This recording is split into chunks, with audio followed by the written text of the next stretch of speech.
예배 서두에 말씀드렸듯이 오늘은 서신서 증언을 한 주 쉬고 복음서를 본문으로 증언하려고 합니다.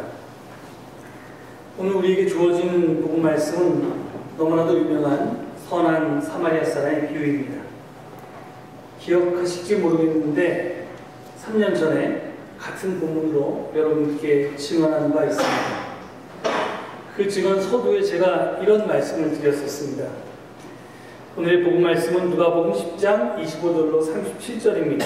그리고 그 중간인 30절로 35절에는 유명한 선한 사마리아 사람의 비유가 들어있습니다. 누가복음의 저자는 하나님 사랑, 이웃 사랑이라는 사랑의 이중대명을 설명하면서 그 예화로 이 비유를 여기에 끼워 넣었습니다. 그러니까 애초에 예수님과 율법 교사와의 대화와 또 선한 사마리아 사람의 비유는 한 자리에서 이야기되는 것이 아니었습니다. 더구나 예수님이 선한 사마리아 사람의 비유를 통해서 말씀하시고자 한 것은 이웃사랑이 아니었습니다. 좀 놀라시겠지만 이 비유가 말하고자 하는 바는 세상의 전복, 다른 말로 하면 혁명입니다. 그러니까 누가의 비유 이해와 예수님의 본래 의도는 상당한 차이가 있습니다. 제가 이 말을 해서 여러분의 지적 호기심을 자극했는지 모르겠는데 송구스럽게도 오늘 설교 주제는 이 비유의 참 뜻을 밝히는 것이 아닙니다. 오늘의 설교 주제는 누가가 이 비유를 어떻게 이해했는가 하는 것입니다. 선한 사마리아 사람의 비유에서는 나중에 기회가 닿으면 다른 설교나 성경 공부를 통해서 말씀드리겠습니다. 이렇게 얘기했었습니다. 기억은 안 나시겠지만. 근데 여러분은 기억 못 하시지만 설교했던 저는 기억을 합니다. 그래서 오늘은 그때 사실은 우리에게 너무 잘 알려져 있는 교회력에 따른 성서일가표가 선한 사마리아 사람의 비유 말고 그 앞뒤에 있는 율법학자와 예수님과의 대화를 이렇게 샌드위치처럼 그 비유를 끼워 넣었는데 그 샌드위치처럼 싸고 있는 그 빵에 대해서 설명한 겁니다. 그런데 이제 그 샌드위치 안에 들어있는 이거 햄 에그 샌드위치는 이게 햄이나 계란에 대한 설교를 이제 오늘 하겠다는 겁니다. 그래서 오늘 증언은 제가 3년 전에 뒤로 미뤄두었던 묵은 숙제를 하는 것입니다. 그 이유는 이 비유가 요즘 우리가 집중하고 있는 바울의 교회 공동체 운동을 이해하는 데 있어서 큰 도움이 된다고 생각되었기 때문입니다. 그래서 오늘은 그 겉을 싸고 있는 빵은 버리고 그 안에 들어가 있는 계란에 대한 노른자에 대한 이야기만 하겠습니다. 선한 사마리아 사람의 비유에 집중할 텐데요. 이 비유는 예루살렘과 여리고 사이의 노상에서 벌어진 일이 그 배경입니다. 예루살렘에서 여리고로 내려가기 위해서는 예루살렘은 좀 높은 곳에 있고 여리고는 좀 낮은 곳에 있기 때문에 내려간다는 표현을 씁니다. 물론 예루살렘은 수도였기 때문에 우리가 서울에서 인천을 내려간다, 부산을 내려간다 이렇게 수도에서 지방을 갈 때 내려간다는 말을 쓰는데 여기서 쓰는 내려간다는 말은 사실은 기울기가 있다는 말도 됩니다. 하여간 예루살렘은 높은 곳이고 여리고는 낮은 곳이니까요.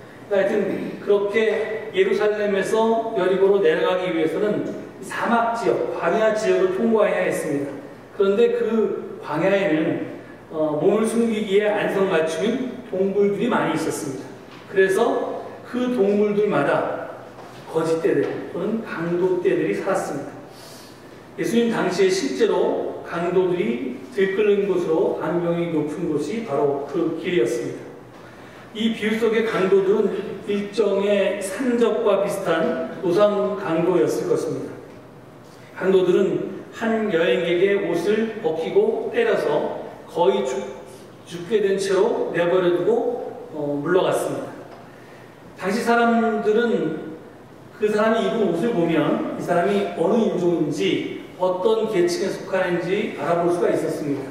그런데 강도들이 그의 옷을 벗겨놨고 또 반쯤 죽여서 의식이 없었기 때문에 이 사람이 남자라는 사실을 제외하고 나면 그의 정체가 누구인지 하는 것을 파악하는 것이 불가능했습니다.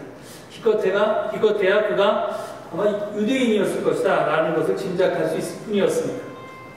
그 강도 만난 사람 곁으로 한 사람씩 2명의 인물이 접근했습니다. 한 사람은 제사장이었고요. 다른 한 사람은 레위인이었습니다. 그들은 차례로 접근해서 그 죽어가는 사람을 보고 피해 지나갔습니다. 여기서 보았다는 말은 그냥 힐끗 본 것을 뜻하지 않습니다. 그들의 행동을 묘사하기 위해서 사용된 그리스어 동사를 보면 두 개의 전치사와 하나의 동사로 되어 있는데, 직역하면 시선을 돌려서 못 본 척 하면서 곁을 지나쳐 갔다, 이런 뜻입니다. 그렇습니다. 그들은 시선을 돌려서 보고도 못 본 척 하면서 그를 피해서 다른 쪽으로 갔습니다. 왜 그랬을까요?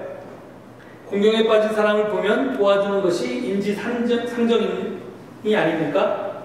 그런데 왜 그들은 이렇게 행동했을까요? 비유는 그 경위를, 그 이유를 설명하지 않습니다. 그러나 우리는 구약 성경으로부터 하나의 단서를 발견할 수가 있습니다. 성전에서 일하는 성스러운 이들의 제의적 정결의 문제가 바로 그것입니다. 레위기 22장 2절 또 11절을 보면 제사장은 누구든지 백성의 주검을 만져 자신의 몸을 더럽히는 일이 없도록 하여라, 이렇게 규정하고 있습니다.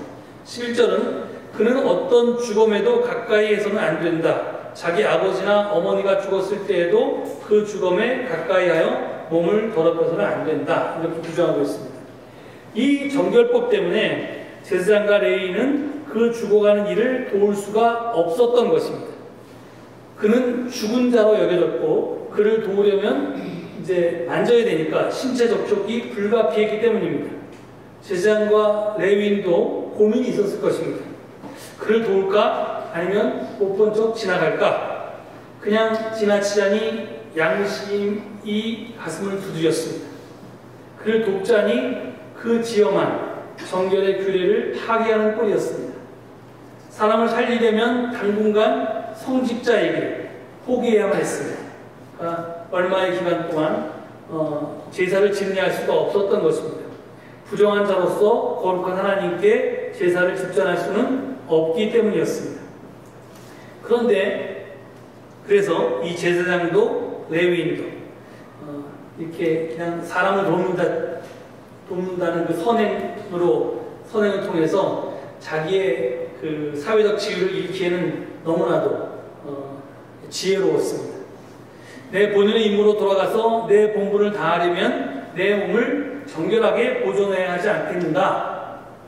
모든 이들이 자신의 맡은 일을 착오 없이 착착 수행할 때 이 복잡한 사회도 정상적으로 운영되고 또 하나님의 경륜도 정상적으로 역사할 것이 아니겠는가?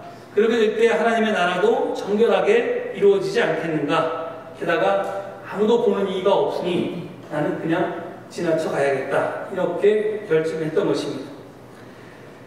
이렇게 해서 제사장도 레위인도 이렇게 피하여 지나친 후에 다른 한 사람이 다가옵니다.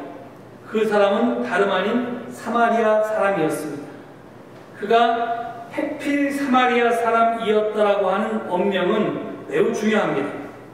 앞서 등장한 제사장과 레위인이 유대인으로서 사회적으로나 종교적으로 꽤 괜찮은 신분의 사람이었다면 이 사람은 그 반대이기 때문입니다. 그러나 제사장과 레위인이 모두 그를 보면서도 피해서 지나친 것에 비하면 이 사마리아 사람은 그를 보고 치근한 마음이 들어서 가까이 다가섰습니다. 그뿐만이 아니라 큰 손실을 감수하면서까지 온갖 정성을 다 들여서 그를 살려냈습니다. 이 비유의 청중이었던 1세기 유대인의 눈으로 볼 때 사마리아 사람의 등장은 전혀 뜻밖이었을 것입니다. 왜냐하면 유대인에게는 당연한 사회적 위계가 있었는데 이 비유는 그것을 거스르고 있기 때문입니다. 이 성결법전을 정교하게 다듬어 놓은 해설서죠. 미시나라고 하는 것이 있는데 거기에 보면 유대인들의 그 위계치들을 이렇게 설명해 놓았습니다. 제사장은 레위인보다 높고 레위인은 평범한 이스라엘 사람보다 높고 이스라엘 평민은 서자, 즉 사생아들보다 높고 서자는 성전 노예보다 높고 성전 노예는 개종자보다 높고 개종자는 해방된 노예보다 높다, 이렇게 되어 있습니다. 그러니까 위에서부터, 그러니까 마치 인도의 카스트 제도처럼 제사장, 레위인, 이스라엘 평민, 사생아, 그 다음에 성전 노예, 개종자, 해방된 노예, 이 순서로 이제 사회적인 위계 질서가 정해져 있었다는 겁니다. 그렇다면 1세기 유대인 청중들은 이 비유에서 제사장이 지나가고 레위인이 지나간 다음에 이 질서에 따라서 누가 등장한다고 생각했겠어요? 당연히 강도만한 자에게 접근할 인물로 자신들과 똑같은 이스라엘 평민이 다가올 것으로 기대했을 것입니다. 유대인 평신도가 등장해서 그 강도 만난 자를 돕는 영웅이 되어야 한다고 생각했을 것입니다. 그런데 엉뚱하게도 이 위계 질서에 등장하지도 않는 멸시받던 사마리아 사람이 와서 그를 구원했습니다. 유대인과 사마리아인 사이의 적대감은 잘 알려져 있습니다. 유대인들의 편에서 볼 때 사마리아인들은 저 더러운 이방인들과 피를 섞은 혼혈 족속이었습니다. 그래서 사마리아인의 빵을 먹는 자는 돼지고기를 먹는 자와 똑같다. 이런 잠언이 있을 정도였습니다. 그러니까 이 돼지고기는 불결한 음식이잖아요. 그걸 먹으면 안 됩니다.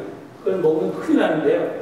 유대인들은. 그런데 사마리아인들이 만든 빵을 이 돼지고기하고 같이 취급했다는 겁니다. 유대인들은 사마리아인의 기름이나 사마리아인이 담근 포도주를 사용할 수 없도록 또 금지하고 있었습니다. 사마리아인의 모든 것을 다 부정했기 때문이었습니다.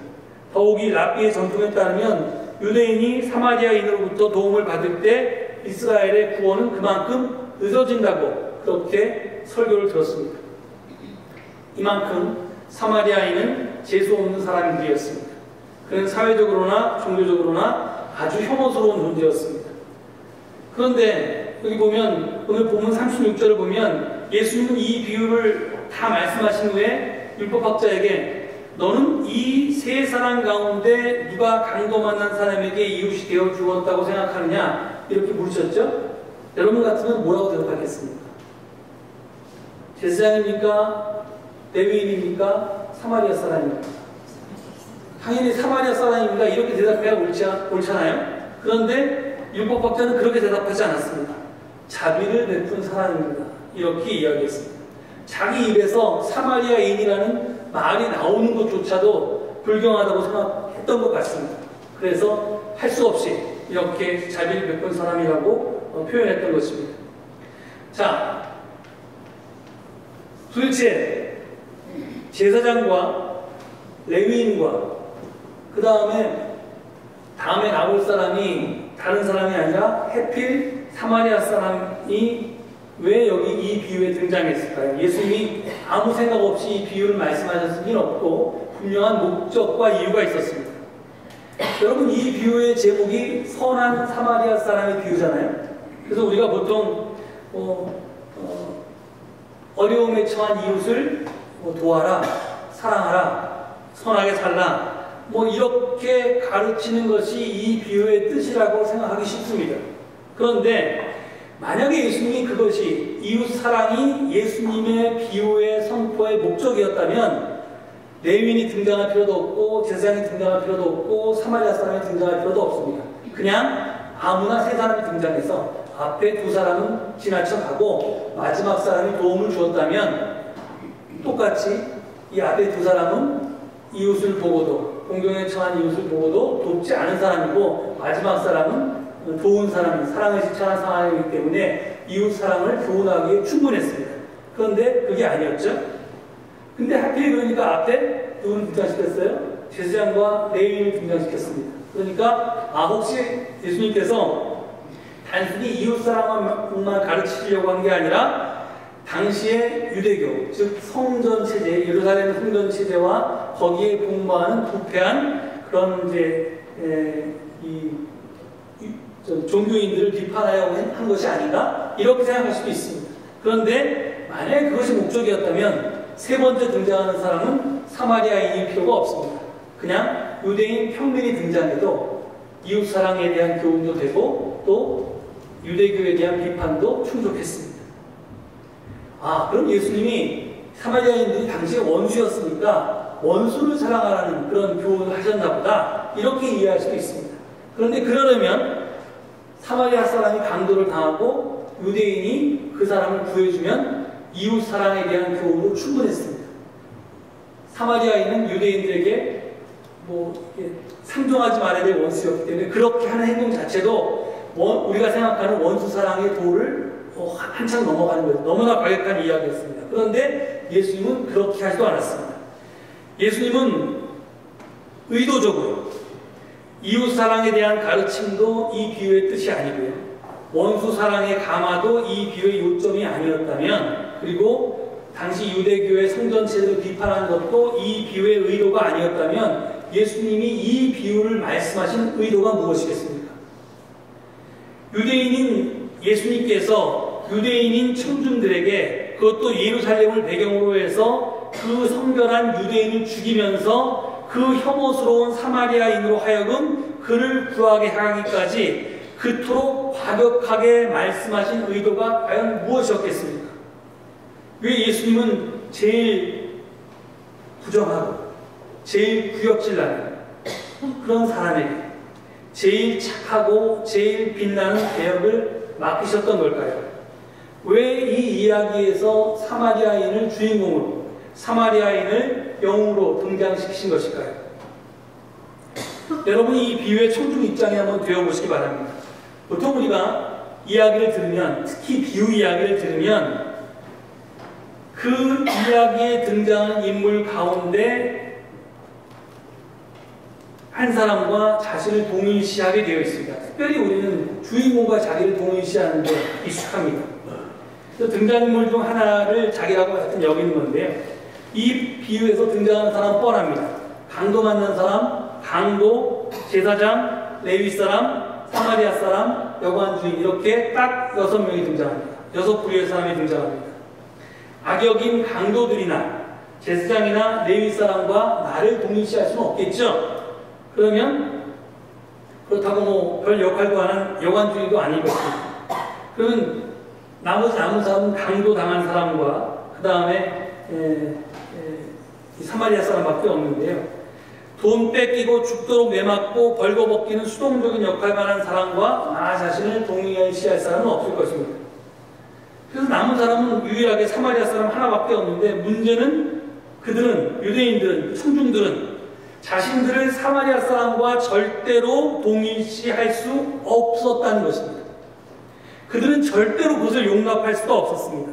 차라리 내가 강도당한 사람이 되면 됐지 사마리아 사람은 될 수 없다고 생각했을 것입니다. 바로 이것이 문제였던 것입니다. 자신들은 절대로 사마리아 사람은 될 수 없다고 선을 그은 게 문제였습니다. 나와 남, 우리와 그들 사이에 절대로 넘을 수 없는 경계선을 긋거나 장벽을 쌓고 모든 윤리적, 종교적 가르침과 행위를 그 경계선 안에서 우리끼리만, 자기들끼리의 잔치만 하는 게 문제였습니다. 여러분 잘 아듯이 로마인들은요, 로마 사람들은 라틴어를 썼죠. 그렇지만 이 헬레니즘의 영향을 받아서 그리스어도 또 통용했습니다. 그러니까 두 가지 언어가 로마 제국에서 쓰였는데, 라틴어나 그리스어를 말하는 사람은 문명인이고요. 그 문명인이고 로마인이고, 그 다음에 그 이외의 언어를 쓰는 사람들은 야만인입니다. 그래서 바바리안이라고 부르는데요, 이게 바바리안이 우리가 잘 아는 독일 사람들입니다. 게르만 민족의 사람들이 말을 하는데 브라브라브라 이렇게 이야기한다고 해가지고 이 양이 짖는 것처럼, 이렇게 염소가 이렇게 우는 것처럼 그렇게 이야기한다고 해서 이제 야만이라고 불렀거든요. 그러면서 그 사람들은 라틴어나 헬라어를 쓰지 않는 사람들을 상종하지 않았습니다. 유대인들은 자기 외에는 모조리 이방인, 젠타일이라고 했는데, 그렇게 젠타일은 곧 죄인입니다. 그래서 상종하지 않았습니다. 어울리지 않았습니다. 세상의 로마인과 야만인 또는 유대인과 이방인으로 나뉘어 있다고 그들은 봤던 것입니다. 충격적인 사실은 유대인들이 사마리아인보다 이방인들을 더 낮게, 그러니까 더 높게, 우리가 일반적인 유대인, 그러니까 유대 사람들이 자기를 통치하는, 식민 통치하는 로마인들이 미울 텐데, 그 미운 로마인들보다 사마리아인을 더 나쁘게 그렇게 평가했다는 겁니다. 더 낮춰서. 그런데 예수님은 그런 사마리아 사람을 끌어들였습니다. 그 이유는 이 경계선을 지우지 않는다면, 이 장벽을 무너뜨리지 않는다면 하나님 나라라는 새로운 세상을 열 수 없었기 때문입니다. 그렇습니다. 예수님이 이 비유에서 굳이 부정한 사마리아인으로 하여금 정결한 유대인을 구원하게 한 이유는 바로 경계선을 허물려고 하는 이유 때문이었습니다. 달리 말하면 기존의 세상을 뒤집어 엎기 위함이었습니다. 그래서 세상의 전복, 혁명이 바로 이 기회의 목적이라는 것입니다. 여러분은 그냥 아주 단순한 이야기를 생각하는데 예수님은 엄청난 이야기를 지금 유대인들한테 하신 겁니다. 제가 오늘 지원 제목을 선하게 사는 것도 힘이 들지만 이라고 했습니다. 이 제목을 통해서 저는 그리스도인으로 산다는 것은 그저 착하고 선하게 법대로 사는 것을 넘어서는 것임을 표현하고자 했습니다. 물론 이 악한 세상에서 악과 타협하지 않고 악마에게 내 영혼을 팔지 않고 선하게 사는 것도 매우 어렵고 힘이 듭니다. 그런데 그것만으로는 부족합니다. 그것만으로 충분하지가 않습니다. 하나님 나라의 백성, 하나님 나라의 시민으로 산다는 것은 예수 그리스도 안에서 새로운 피조물로 산다는 것은 기존의 질서가 만들어 놓은 경계선을 허무는 것과 직결되어 있습니다. 세상이 가르쳐준, 그래서 알게 모르게 길들여져 있는 우리의 생각과 습성을 깨부수는 것과 연관되어 있습니다. 당시에 선한 사마리아인이란 말은 동그란 네모라는 말처럼 평형무수였습니다. 동그라면서 네모일 수는 없잖아요. 동그란 네모라는 말이 안 되는 것처럼 선한이라는 말과 사마리아인이라는 말은 서로 양립할 수가 없었습니다. 같이 쓰일 수가 없었습니다. 악한 사마리아인 이런 말이 되죠. 그렇지만 선한하고 사마리아인은 결코 양립될 수 없는 개념이었습니다.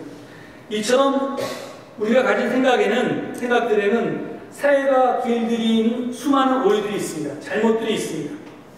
그리고 그 생각에 기초해서 쌓아올린 수많은 인습과 제도가 있습니다.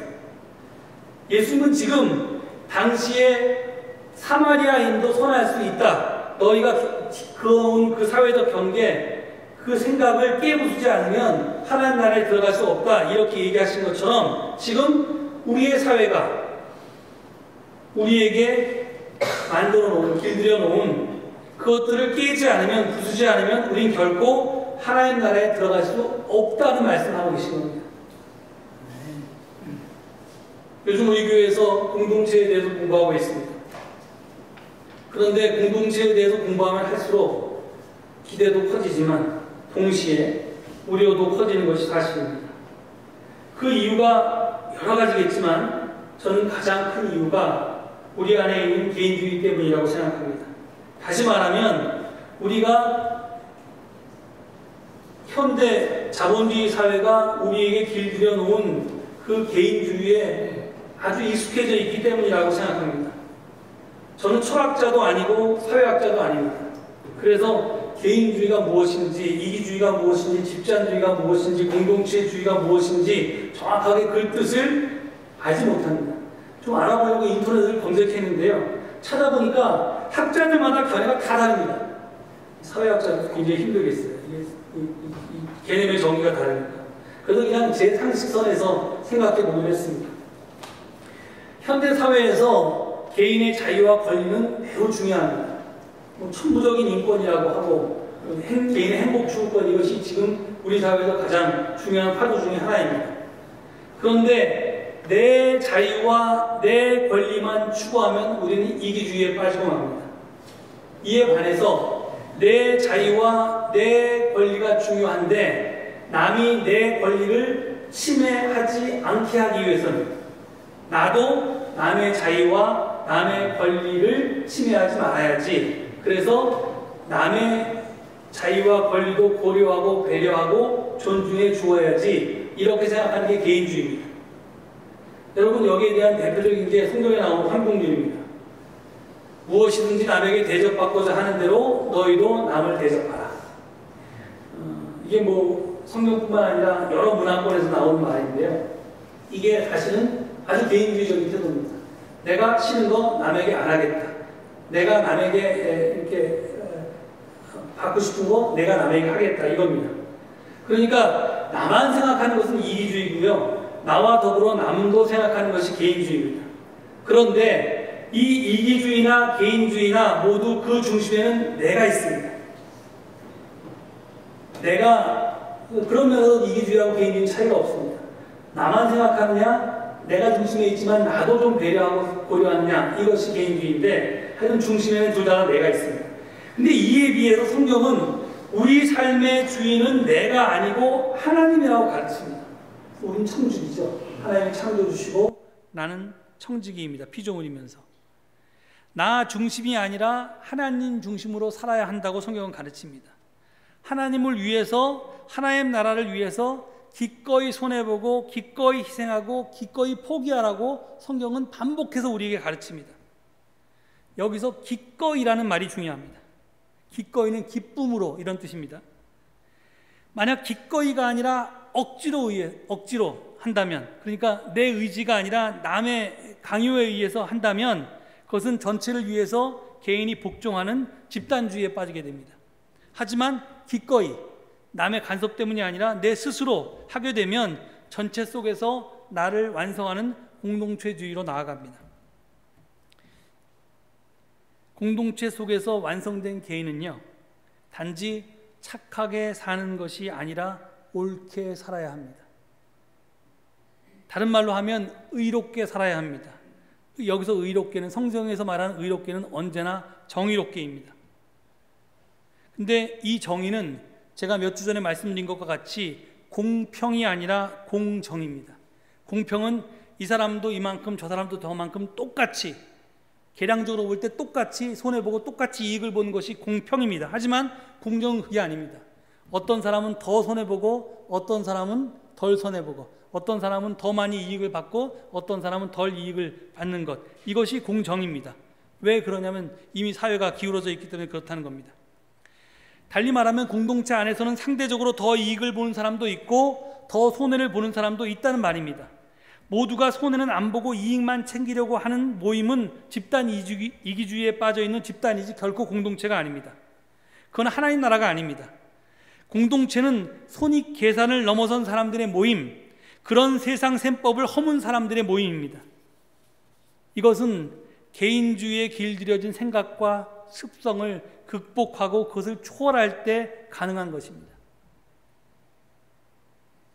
내가 공동체를 생각할 때마다 이것이 깨름직하고 불편하게 느껴진다면 그것은 내가 그만큼 개인주의에 물들어져 있기 때문에 그렇습니다. 우리 사회는 개인주의를 선이라고 이야기합니다. 그런데 하나님 나라 입장에서 보면 개인주의는 물론 선이지만 선하게 사는 것 가지고는 모자라고 그거보다 더 한 발 더 나아가야 한다는 겁니다. 정의롭게 살아야 한다는 겁니다.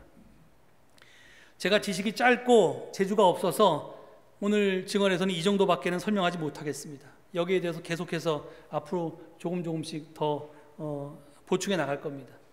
근데 제가 아까 했던 기꺼이란 말을 절대로 잊지 마시기 바랍니다. 나는 이만큼이 아니라 요만큼만 기꺼이 할 수 있으면 그만큼 하시면 됩니다.